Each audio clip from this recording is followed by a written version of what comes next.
I didn't go to college with the intent of being popular. Please welcome BT.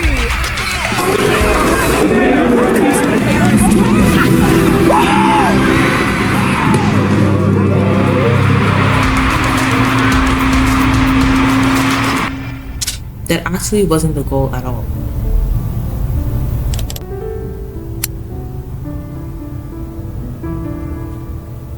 I went to college after moving to an entirely different country and continent, went through high school during COVID, into a new family after a high school experience that, if I'm being honest, was kind of brutal socially.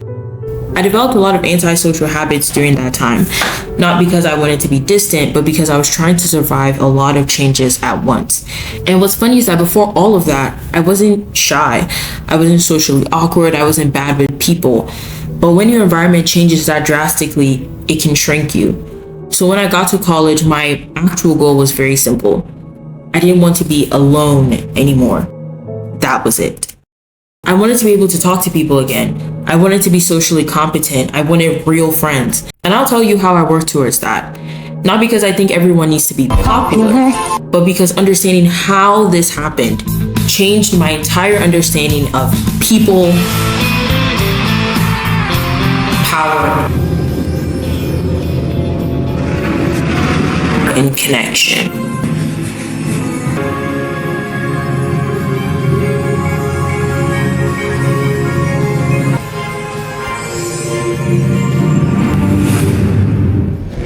Before anything else, I need to say this because it's important. There are 3 things to keep in mind. The first is that everything has drawbacks. Nothing is purely good, nothing is purely bad. The second is that life is about balance. And the third, which you'll see play out in this story, is that if you get very good at something, you might overshoot your original goal. I was aiming for social aptitude.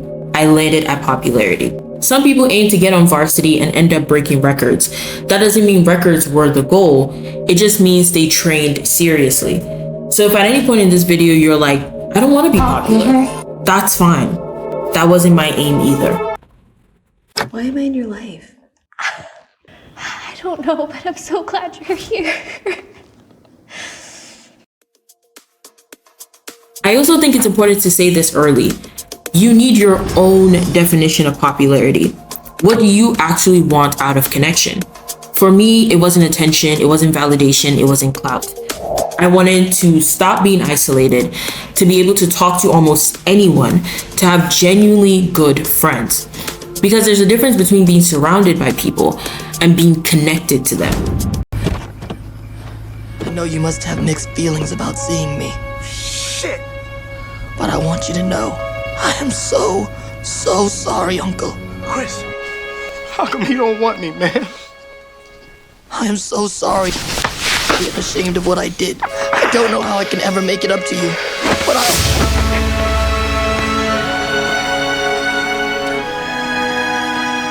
How can you forgive me so easily? Your name? I thought you would be furious with me. James. I was never angry with you. I was sad because I was afraid you lost your way. I'm not gonna fight you. You're my friend. I'll miss you to the end of the line, pal.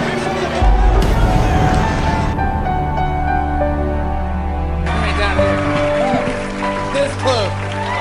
Because I called in some friends. Because I'm with you to the end of the line. In the end, you're gonna be the one on the floor. And I'm gonna be the one who walks away. The center Pat Elfline came out to help lead the way. Standing ovation for Megan Trainor, everybody! Here's the celebration. Through the limbo.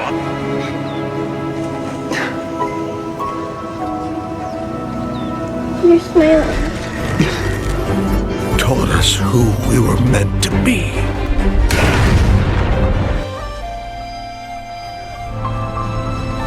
A father. I made a mistake. I'm so sorry. A friend. I never found the right band to join. A dumpling kicker. A lethal fighter. A hugger. Superman. A nunchuck chick. Superman. A family. So I started my own. With a few old friends.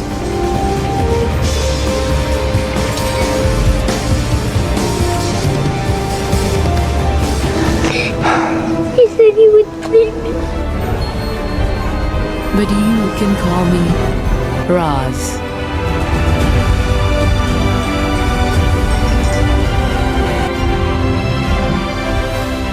Sweet.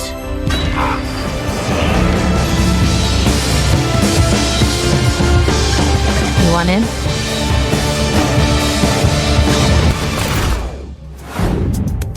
There are people in marriages, families, 8-person households, friend groups, organizations they've been a part of for decades who are deeply lonely. So my goal wasn't to be known, it was to be connected. Everything else that came later, I didn't plan for. I had seen the phrase that your network is tied to your net worth. Since I was going to college, ultimately to land a great job, I figured I'd give this a shot. I had realized at that point that socializing is a skill. And like any skill, it gets better with repetition. It improves with feedback and it requires discomfort. At the beginning, I had to consciously practice things most people don't think about. Lowering my filter, being open before I felt safe, asking questions even when I felt awkward, going outside when I wanted to isolate. I wasn't waiting to feel confident. I was acting first and letting the confidence catch up. And slowly, almost quietly, things started shifting. People remembered me.